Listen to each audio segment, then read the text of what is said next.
عبداللہ بن عمر رضی اللہ عنہ اس کے راوی ہیں اور کہتے ہیں کہ ایک شخص نبی کریم صلی اللہ علیہ وسلم کے پاس آیا اور اس نے کہا یا رسول اللہ اجاہد، اے اللہ کے رسول میں جہاد کر سکتا ہوں، مجھے جہاد کرنا چاہیے۔ قال، آپ نے فرمایا الک ابوانی، کیا تمہارے والدین ہیں؟ قال نعم، اس نے کہا جی ہیں۔ قال ففیہما فجاہد، تو آپ نے فرمایا جاؤ ان کے ساتھ جہاد، ان کے اندر جہاد کرو۔ کیا معنی ہے؟ یعنی ان کے ساتھ ان کی خدمت کرنا، ان کے ساتھ اچھا سلوک کرنا، یہ تمہارا جہاد ہے، یعنی بہت بڑی نیکی ہے، تو یہ والا جہاد کرو، جا کے والدین کی خدمت کرو۔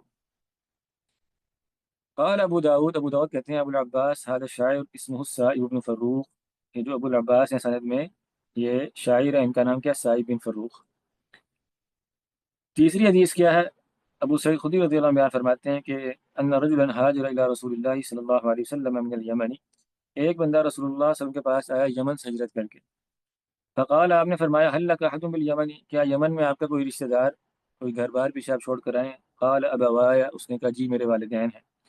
قال اذینا لک، کیا انہوں نے آپ کو اجازت دی تھی، دی ہے ہجرت کرنے کی؟ قال لا، اور اس نے کہا نہیں۔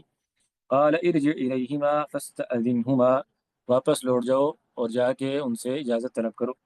فإن اذنا لک فجاہد، اگر وہ تمہیں اجازت دیں تو جہاد کرو، وإلا فبرہما، اگر نہ ان کے ساتھ حسن سلوک کرتے رہو، ان کے ساتھ رہ کے ان کے ساتھ نیکی کے ساتھ پیش آؤ۔ تو یہ جو مسئلہ یہ پیچھے جہاد کی شروع میں گزر چکا ہے، ہم نے جہاد کی شرائط ایک ہی سبق میں ہم نے پڑھ لی تھی تفصیل سے، اور میں نے آپ سے ذکر کیا تھا کہ ایک ایک کر کے آگے آتی رہیں گی۔ تو ان شروط میں سے ایک شرط کیا ہے کہ جہاد کے لیے والدین کی اجازت ہونا لازمی ہے۔ دونوں، ماں ہو یا باپ ہو، دونوں کو راضی کیے بغیر، دونوں کی اجازت لیے بغیر میدان میں جانا یہ شرعاً حرام ہے، جائز نہیں ہے، اور ایسا بندہ عند اللہ گناہ گار ہے۔ اور اس میں یعنی واضح بات ہے کہ جو والدین ہیں ان کے مقام و مرتبہ کا بیان ہے، اور ان کے ساتھ حسن سلوک کی اہمیت کا بیان ہے۔ جو پہلی حدیث ہے اس میں ہجرت کا ذکر ہے، جہاد کا ذکر نہیں ہے۔ جو پہلی حدیث ہے وہ کیا ہے؟ جئت ابایعک علی الہجرۃ، میں آیا ہوں آپ کے پاس ہجرت کے لیے، ہجرت پر بیعت کرنے کے لیے۔ تو یہ بات بھی پیچھے ہم نے پڑھ لی ہوئی ہے کہ ہجرت اور جہاد یہ ایک ہی باب ہے، ہجرت اور جہاد یہ ایک ہی باب ہے۔ تو جس طرح جہاد کے لیے اجازت چاہیے والدین کی، تو ہجرت کے لیے بھی چاہیے۔ ہجرت اور جہاد کا تعلق باہم یعنی بہت سارے مسائل میں اکٹھا ہے۔ ویسے بھی ہجرت کیا، یہ بوابہ ہے، یہ دروازہ ہے، یہ پیش خیمہ ہوتی ہے۔ پہلے ہجرت ہوتی ہے، اس کے بعد پھر انسان جہاد کرتا ہے۔ پہلے دارالکفر کو ترک کرتا ہے نا، ان کے ساتھ ان سے اپنا تعلق ختم کرتا ہے، برات کرتا ہے، پھر جہاد ہوتا ہے۔ تو اس لیے اس حدیث کو اس کے جہاد کے ضمن میں ہی ذکر کر دی۔ اگلی دونوں جو حدیث ہیں وہ اپنے معنی میں واضح ہیں۔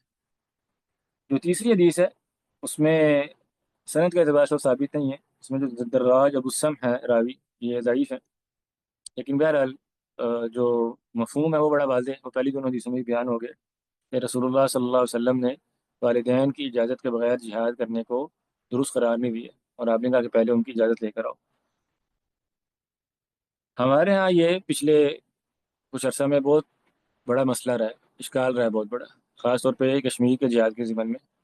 آپ کو معلوم ہوگا کہ بعض مشائخ نے فتویٰ دے رکھا تھا کہ یہ جہاد فرض عین ہے، تو چونکہ یہ فتویٰ ان کا غلط ہے تو ما بنی علی باطل فہو باطل، جس کی بنا باطل پر ہو تو آگے اس سے بہت سارے مسائل غلط نکلتے ہیں۔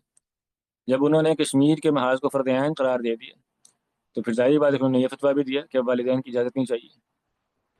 تو اس لیے کتنے ہی نوجوان تھے وہ گھروں سے پا کر محاذ پہ جاتے تھے اور شہید ہو جاتے تھے جا کے، اور والدین ان کے ساری زندگی روتے رہ جاتے تھے، بلکہ بددعائیں دیا کرتے تھے۔